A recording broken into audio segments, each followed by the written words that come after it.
Infelizmente, com mais notícias tristes, angustiantes, envolvendo agora a história de uma brasileira que estava fazendo uma trilha na Indonésia e ela acabou tendo problemas, acabou escorregando e está, no momento, ainda tentando ser resgatada, isso lá numa trilha na Indonésia. Os montanhistas de uma equipe de resgate conseguiram chegar até a brasileira Juliana Martins, que caiu durante uma trilha ao vulcão Rinjani, isso lá na Indonésia. Já são mais de 16 horas de espera para ela ser retirada depois desse acidente. No horário local, quando essa equipe de resgate conseguiu alcançar a jovem, já passava das 9 da noite, a região estava encoberta por neblina, tinha pouca visibilidade, por isso a operação foi prejudicada e deve ser retomada amanhã pela manhã. Um momento de angústia gigante para a família. A Juliana tropeçou, as informações que a gente tem até o momento é que ela tropeçou, escorregou durante o caminho, ela rolou da montanha e foi parar cerca de 300 metros abaixo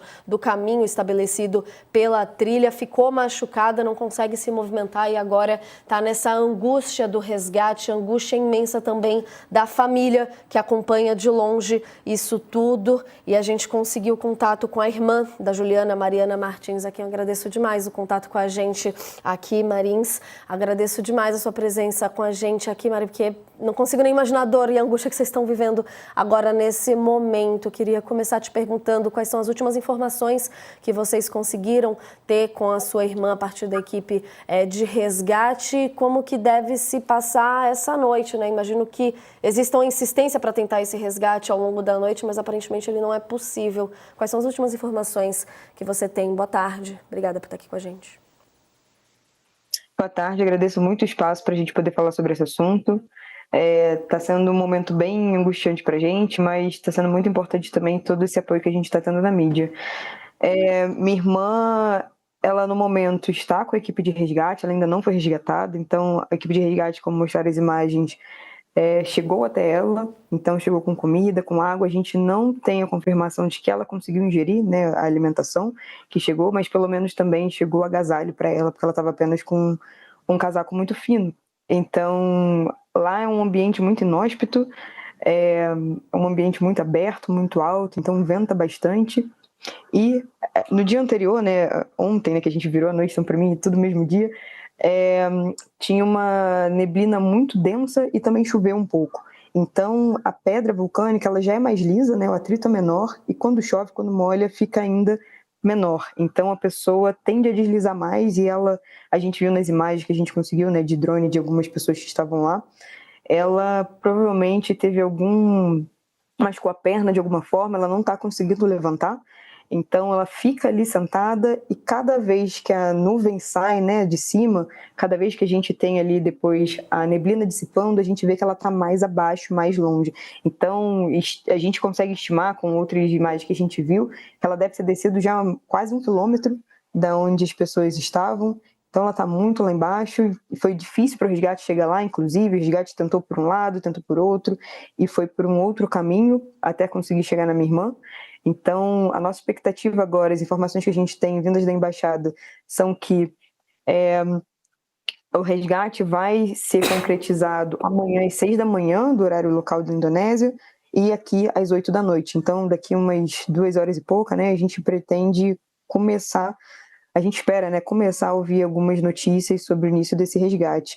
A gente teve também alguns percalços durante esse tempo, né, da madrugada que a gente virou, que a gente teve algumas mentiras vindo da agência que ela contratou. Então a agência estava em contato com a embaixada, porque tem uma pessoa local que trabalha na embaixada brasileira lá na Indonésia.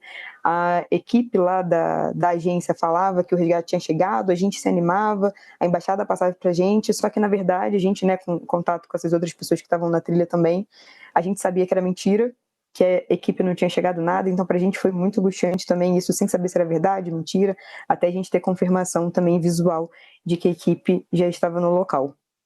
Justamente nesse ponto que eu queria entrar mais em detalhes com você, Mariana. Como é que foi esse momento da notícia do que tinha acontecido e os planos dela, né? Então, você já trazendo aqui que ela estava com a agência, a sua irmã estava fazendo um mochilão na região quando decidiu fazer essa trilha. Como é que foi esse preparo e esse contato que vocês estão tendo de alguma forma com a agência e também com o apoio da embaixada? Assim, você trazendo esse destaque tristíssimo, eu não tinha visto essa informação ainda de mentiras vindo nesse sentido, mas como um todo, como é que está sendo o suporte ou não dessas instituições?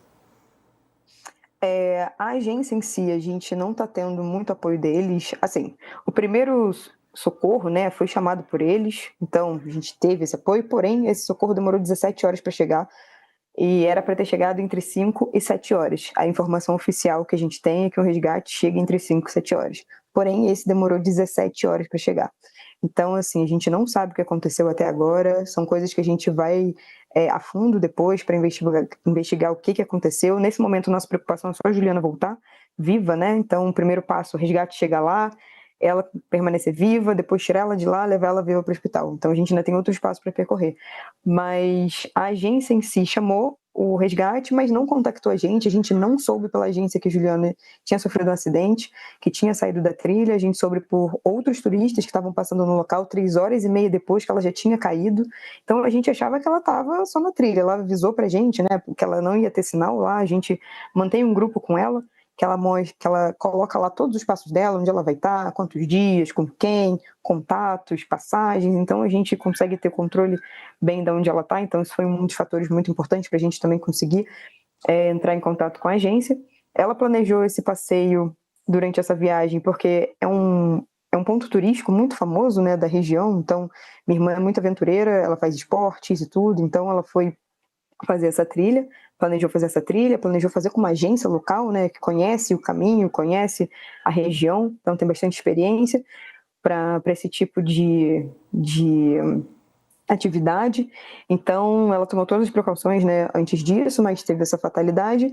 E a agência, depois disso, a galera que estava com ela no grupo seguiu viagem, então seguiu a trilha, ficou sozinha, apenas com o guia, e o guia não avisou ninguém. Então, a gente sabia que ela não ia ter sinal porque ela avisou. Que o sinal na montanha é muito ruim, que a gente não ia conseguir falar com ela por 3 dias, então a gente sabia que depois de 3 dias a gente ia conseguir falar com ela, né, o que não aconteceu até o momento, mas a gente só soube disso se não fossem esses turistas passando e procurando a gente nas redes sociais, a gente não saberia que ela tinha sofrido um acidente, porque a agência simplesmente não falou nada pra gente. Então, assim, foi um descaso muito grande da agência, depois as mentiras do resgate que chegou, não chegou, chegou, não chegou e não tinha chegado.